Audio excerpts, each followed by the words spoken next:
Hey, my name is Jobby, and we're looking at the SH Monsterarts Godzilla 2023, also known as that nasty little thing from Godzilla -1. Yet again, we have an extremely overpriced Bandai figure with 0 accessories, or should I say, -1 accessories, and whose quality control might not be so quality. Mind you, this is only according to pictures I saw on Dead Internet, so we'll see for ourselves if this figure is as good as the movie, which I did review. Go check it out. And you should also check out Surfshark VPN, the sponsor of this video. Browsing the web with a virtual private network allows you to browse while knowing all your important stuff is private, secure, and protected, like your emails, your passwords, your YouTube history. But Surfshark does way more than protect your privacy. You can virtually travel the world by changing your IP address. You have a choice of over 3,200 servers in over 100 countries. Use that to get better deals online. Some stores change their prices depending on where you're shopping from. Or you could use Surfshark to watch region-locked content on Netflix. Netflix in good old Eagleland doesn't have that other Godzilla movie with interesting human characters. What do you mean you don't care about Nick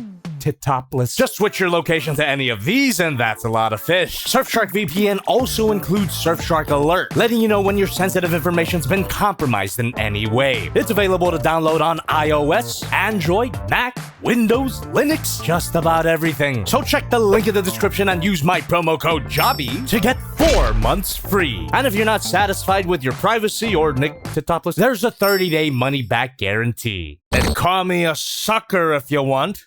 But the painting and sculpting here is awesome. Extremely faithful recreation of his design from the movie, which is a beautiful Godzilla design, by the way. It's as if the Heisei and the MonsterVerse Godzilla had a beautiful evil baby. And getting this up close to the design makes me realize just how aggressive it looks. The normal bumpy Godzilla skin texture is exaggerated to the point that it's kind of ouch to the touch. Be careful when handling this guy. There is no sort of soft plastic parts here. And I'm not even referring to the spines. Holy moly. Beautifully done, really intimidating, but because of the lack of flexible plastic here, potentially brittle. And unfortunately, as far as I can tell, the spines don't extend. Come on, Bandai, it's one of the best scenes in the movie. Why wouldn't you want to recreate that in the figure? What's a few more ball joints on the spines for that price? Unless the spines do move and I'm just being a little too careful with this thing, which, how can you blame me? If they do, please leave a comment. I am not going to tug on these any further. Also, really appreciate the shading effects here. There's a nice olive colored dry brushing that emphasizes that previously mentioned craggly texture. And for such a poseable figure, the joints are really well hidden, doesn't interfere with the cohesiveness of the sculpt at all. So without further ado, the first swivels of the new year. Ball joint at the head, which doesn't look as bad as those pictures I saw,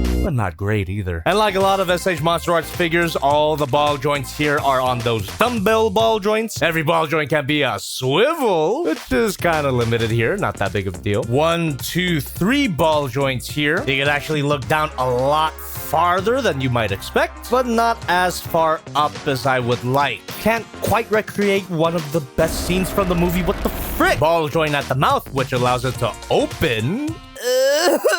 Let me stop the posing party for a little bit. The dental work here is barely work at all. What the heck is that half-assed glob of white that passes for teeth? Is this AI generated? But Debbie, how could you expect them to sculpt individual teeth?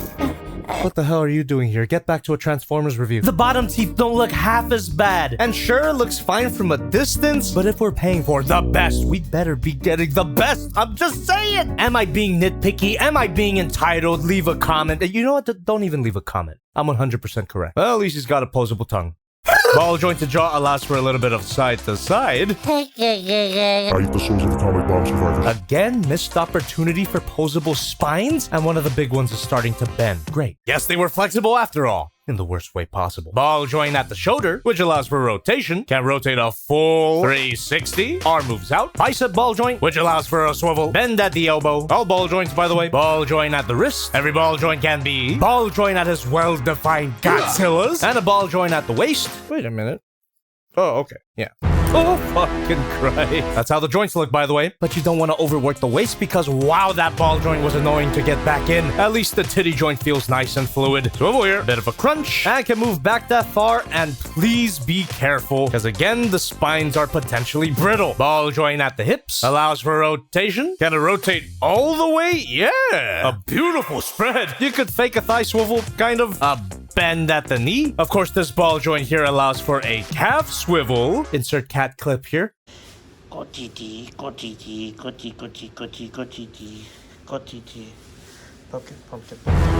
my goodness. Weirdly tight ball joint at the ankle. Not gonna try to force the swivel, but it can move up and down. And the ankle ball joint by itself doesn't allow for that great of a pivot. But combine the ankles with the ball joints at the knees to kind of fake a pivot. And something that is unprecedented for SH Monsterarts as far as I know. First of all, beautiful sculpting here. And second of all, individual toes? They're on ball joints even. Why? But also, Hanon wouldn't be in SH Monsterarts Godzilla without a beautifully articulated tail. 16 ball joints here allows for some beautifully natural curvy poses. Posability here is pretty good, but some of the joint tolerances are weird. The waist ball joint in particular is needlessly fickle. Too tight to pose, but too unstable to actually try anything. Although I did disassemble it again and brought in the silicone grease, dabbed a microscopic bit into the problem areas, and that did make the figure feel a little more fluid. Shouldn't have had to do that in the first place. Come on, no movable spines? Oh, it's not like you could recreate that scene anyway because you don't get an atomic breath part. You have so many SH Monsterarts Godzillas, you could just use any of their atomic breath parts!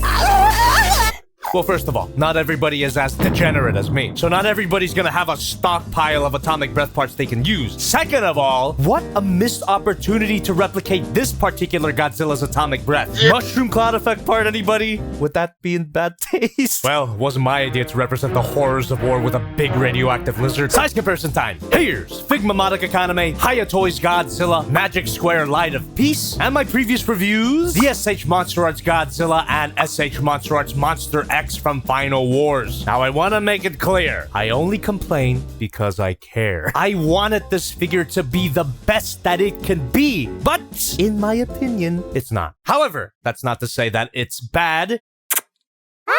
It just doesn't justify its own cost. Even the Japanese price is too much. Seems like with every Godzilla review I do, my status as Bandai Slut comes into question. Or does it?